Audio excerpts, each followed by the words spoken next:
ang mas pasakit daw kay Sunny Boy, ang tanggapin na ang dambuhala niyang pasakit nagsimula lang sa simpleng sakit ng ngipin.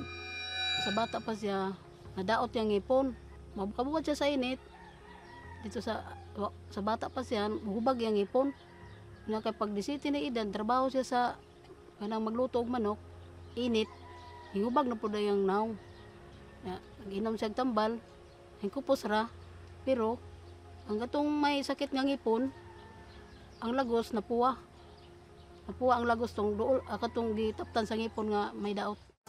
Nang minsang magpakonsulta sa doktor, napag-alamang mayroon siyang facial tumor o bukol na sanhi ng pamamaga o abnormal na paglaki ng cell sa mukha.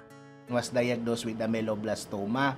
Medyo agresibo yung pagtubo niya. Nagsa-start siya ng maliit na tumor sa mukha, tapos hinay-hinay na lumalaki hanggang lumalaki, and then affecting the other structure sa mukha ni